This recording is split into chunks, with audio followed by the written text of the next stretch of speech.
마리가 동굴에서 쑥과 마늘을 먹고 100일 만에 사람이 되었다. 우리 다 아는 이야기죠. 초등학교 때 외우다시피 배운 문장이잖아요. 그래서 우리는 아주 오래전부터 이 땅에서 마늘을 먹었다고 믿고 있습니다. 그런데 삼국유사 원문을 펴보면요. 거기 마늘이라고 안 적혀 있습니다. 산 20매, 산이라는 글자 20매라고만 돼 있어요. 그리고 이 산이라는 글자는 마늘도 되고 달래도 됩니다.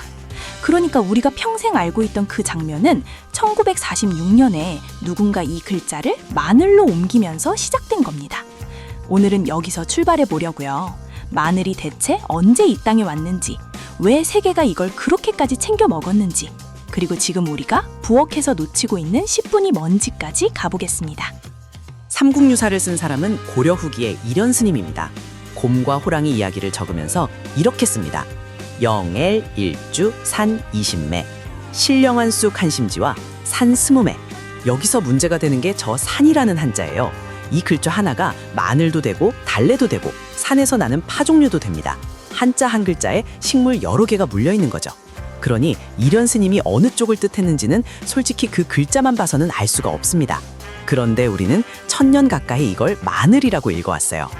그니까요. 그게 진짜 흥미로운 지점이거든요. 왜 마늘로 굳었냐면 1946년에 삼국유사가 처음 한글로 번역되면서 그 글자를 마늘로 옮겼습니다. 그리고 그 뒤로 손대지 않았어요. 교과서도 동화책도 우리 머릿속 그림도 전부 그 한 줄에서 나왔습니다. 그런데 학자들이 여기에 의문을 겁니다.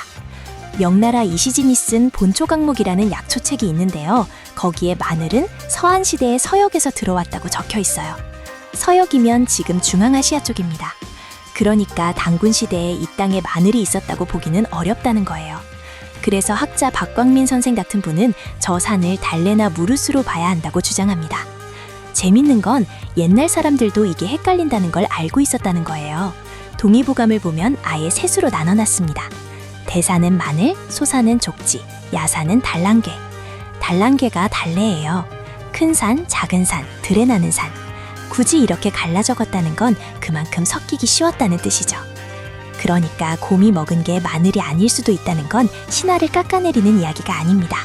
오히려 이 작은 알맹이가 이 땅에 도착한 시점이 언제였을까? 그게 훨씬 궁금해지는 이야기예요. 그리고 그 질문은 곧 다른 질문으로 이어집니다. 마늘이 어디서 왔든 간에 도착한 곳마다 사람들이 이걸 붙잡았거든요. 대체 이 한쪽에 뭐가 들었길래요? 여기 마늘 한 통이 있다고 생각해보세요. 껍질째 코에 딱 대봅니다. 냄새? 거의 안 납니다. 그런데 도마에 놓고 한번 탁 치는 순간 부엌 전체가 마늘 냄새로 덮이죠. 이게 마늘의 정체예요. 통마늘 안에는 알리인이라는 성분하고 알리나제라는 효소가 따로따로 들어있습니다. 효소는 성분을 닦아주는 일꾼이라고 보시면 돼요. 이 둘은 벽을 사이에 두고 얌전히 앉아 있어요. 그런데 칼이 들어오거나 으깨지면 벽이 무너지면서 둘이 만납니다. 그때 알리신이 만들어져요. 마늘의 그 알싸한 향, 그 힘이 전부 여기서 나옵니다. 그러니까 마늘은 멀쩡할 때는 아무 힘이 없어요. 상처를 입어야 힘이 생기는 재료입니다. 그리고 사람들은 이 힘을 아주 오래전부터 알아봤어요. 그리스 역사가 헤로도투스가 이집트에 갔다가 기자의 대피라미드 벽에 새겨진 글을 봤다고 기록합니다. 거기 뭐라고 적혀 있었냐면요. 일꾼들에게 먹인 무와 양파와 마늘값이 은으로 1600달란트라고 돼 있었어요. 요즘 무게로 치면 은 40토너치입니다. 피라미드 벽에 남긴 게 왕의 업적이 아니라 마늘값이었다는 거죠. 그만큼 이걸 먹여야 사람이 버틴다는 걸 알았던 거예요. 피라미드는 돌로 지었지만 그 돌을 옮긴 힘은 마늘에서 나온 셈입니다. 상처를 내야 힘이 나온다는 것까지 알았으니 그럼 애초에 좋은 마늘은 뭐가 다른지가 궁금해지죠. 이게 우리 땅에서 아주 선명하게 갈립니다. 지도를 한번 떠올려 보세요. 우리나라 마늘은 크게 두 집안으로 나뉩니다. 위쪽 내륙에서 자라는 한지형, 아래쪽 따뜻한 데서 자라는 난지형. 대표 선수가 경북 의성하고 경남 남해예요. 먼저 의석입니다. 여기가 한지형인데요. 우리가 육종 마늘이라고 부르는 그거예요. 그런데 육종 마늘이 품종 이름인 줄 아시는 분들 많은데 아닙니다. 한 뿌리에 쪽이 대여섯 개만 달려서 붙은 별명이에요. 쪽수가 적으니까 한쪽이 굵고 단단하죠. 의성이 특이한 게 마늘을 밭이 아니라 논에서 키웁니다. 땅은 혈암이라는 돌이 부서져 만들어진 점토질이고 일교차가 크고 비가 적어요. 낮에 만든 걸 밤에 안 쓰고 쟁여두기 좋은 조건입니다. 그래서 저장성이 좋고 맵고 달고 알싸한 낫이 한꺼번에 납니다. 그런데 제가 제일 재밌었던 건 겨울 나는 방식이에요. 의성 마늘은 가을에 심으면 뿌리만 내리고 싹은 안 올립니다. 그대로 겨울을 통째로 견디고 봄이 돼서야 올라와요. 반대로 남의 난지영은 가을에 심으면 싹까지 어느 정도 올려놓고 그 상태로 월동합니다. 그리고 봄에 먼저 수확해요. 남의 백마늘이라고 하는데 바닷바람 맞고 자라서 매운맛이 셉니다. 같은 마늘인데 하나는 웅크려서 버티고 하나는 미리 나와서 버팁니다. 의성엔 산수유 마을하고 빙계 계곡이, 남해엔 독일 마을하고 다랭이 마을이 있어요. 마늘 사러 갔다가 하루 더 묵게 되는 동네들입니다. 그런데 산지가 아무리 좋아도 결국 이게 내 몸에서 뭘 해주느냐가 남잖아요. 이 부분은 숫자가 꽤 또렷하게 나와 있습니다. 혈압부터 말씀드릴게요. 임상시험 17편을 모아서 분석한 연구가 있습니다. 마늘을 먹은 쪽이 안 먹은 쪽보다 수축기 혈압이 3.75, 이완기 혈압이 3.39 내려갔어요. 여기서 눈여겨볼 게 하나 있습니다. 원래 혈압이 정상이던 분들에게는 별 차이가 없었어요. 그런데 혈압이 높았던 분들에게서만 뚜렷하게 내려갔습니다. 다른 분석에서는 그 폭이 수축기 기준 8.7까지 나왔고요. 필요한 사람한테서만 움직였다는 뜻이에요. 원리는 짧게만 말씀드릴게요. 우리 몸에는 혈관을 조여서 압력을 올리는 스위치가 있는데 마늘 성분이 그 스위치가 켜지는 걸 늦춥니다. 억지로 끌어내리는 게 아니라 올라가려는 힘을 덜어주는 쪽이에요. 저는 이 대목이 제일 좋았어요. 이미 괜찮은 사람은 그냥 두고 필요한 사람한테만 움직인다는 거잖아요. 이런 게 음식이 할 수 있는 가장 점잖은 일이라고 생각하거든요. 여기까지 듣고 고개 끄덕이셨으면 좋아요 한 번만 눌러주세요. 다음 편 만들 때 큰 힘이 됩니다. 그리고 마늘이 진짜 유명해진 건 사실 혈압보다 이쪽이었습니다. 저는 환절기마다 꼭 한 번씩 앓고 넘어가거든요. 그래서 이 연구를 보고 좀 억울했어요. 성인 146명을 두 편으로 나눠서 12주 동안 한쪽에만 마늘 보충제를 먹였습니다. 결과가 감기 걸린 횟수 24번 대 65번이었어요. 마늘을 먹은 쪽이 3분의 1 수준으로 적었습니다. 게다가 걸리더라도 앓는 기간이 달랐어요. 마늘 쪽은 하루 반, 아닌 쪽은 닷새였습니다. 사흘 넘게 차이가 난 거예요. 숙성한 마늘로 한 연구도 있는데요. 120명한테 45일 동안 먹였더니 NK세포가 더 활발해졌습니다. NK세포는 자연살이세포라고 하는데요.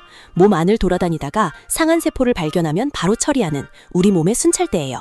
이 순찰대가 부지런해졌다는 뜻입니다. 자, 그러면 이런 생각 드실 거예요. 그렇게 좋으면 많이 먹을수록 좋은 거 아니냐? 저도 그게 궁금했는데요. 여기서는 반대입니다. 생마늘을 빈속에 여러 쪽씩 드시면 속이 쓰릴 수 있어요. 알리신이 워낙 센 성분이라 그렇습니다. 기준은 하루 2-3쪽이에요. 그것도 익히거나 기름이나 꿀하고 같이 드시면 훨씬 편합니다. 많이가 아니라 제대로가 답인 재료예요. 그런데 그 제대로가 생각보다 까다롭습니다. 성분이 이렇게 좋은데요. 우리가 부엌에서 하는 습관 하나 때문에 이걸 거의 못 쓰고 버리거든요. 10분입니다. 딱 10분에서 갈려요. 아까 마늘은 으깨져야 알리신이 생긴다고 했잖아요. 그 일을 하는 게 알리나제라는 효소인데 이 효소가 열에 아주 약합니다. 얼마나 약하냐면 전자레인지에 60초만 돌려도 완전히 죽습니다. 30초만 돌려도 90%가 멈춰요. 그러니까 마늘을 다지자마자 뜨거운 팬에 바로 넣으면 효소가 일을 시작하기도 전에 죽어버립니다. 알리신이 만들어질 시간이 없는 거예요.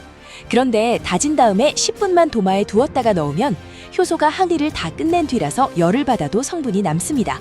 실제로 연구에서 이 10분을 지킨 쪽만 유익한 성질이 지켜졌어요. 그러니까 익히면 영양 다 날아간다는 말은 절반만 맞습니다. 언제 익히느냐의 문제였던 거예요. 마늘 까고 다지고 하는 시간이 보통 그 정도는 되니까 다져놓고 다른 재료 손질하시면 딱 맞습니다. 저도 이거 알기 전엔 다지자마자 팬에 던져 넣었거든요. 10년 넘게 마늘값만 낸 셈이자. 마늘값만 냈다는 말 저도 뜨끔했어요. 그래서 아예 미리 만들어두는 방법을 2가지 알려드릴게요. 하나는 꿀마늘이에요. 마늘 까서 꼭집 대고 찜기에 10분 찝니다. 식힌 다음에 유리병에 담고 꿀을 부어요. 계피 한 조각 넣으시면 향이 확 삽니다. 냉장고에서 2주 두면 완성이에요. 또 하나는 흑마늘인데요. 이건 태운 게 아닙니다. 낮은 온도에서 보름에서 한 달 넘게 천천히 익힌 거예요. 이렇게 하면 매운맛하고 냄새는 거의 사라지고 대신 항산화 성분이 늘어납니다. 생마늘이 부담스러운 분들한테는 이쪽이 편해요. 오늘 우리는 마늘이라고 적힌 글자 한자에서 시작했습니다. 그 글자가 정말 마늘이었는지는 아직도 논쟁 중이에요. 그런데 저는 이게 오히려 마음에 들더라고요. 우리가 안다고 믿었던 것도 다시 들여다볼 여지가 있다는 뜻이니까요. 부엌에서도 똑같았잖아요. 마늘은 상처를 입어야 힘이 생기고 그 힘이 자리를 잡는 데 10분이 걸린다. 오늘 저녁에 마늘 다지시면 바로 팬에 넣지 마시고 딱 10분만 두고 보세요. 그동안 팥 썰고 계시면 된바. 그거 하나 바꾸는데 돈도 안 들고 손도 더 안 갑니다. 오늘도 끝까지 봐주셔서 고맙습니다. 좋아요와 구독으로 응원해주세요.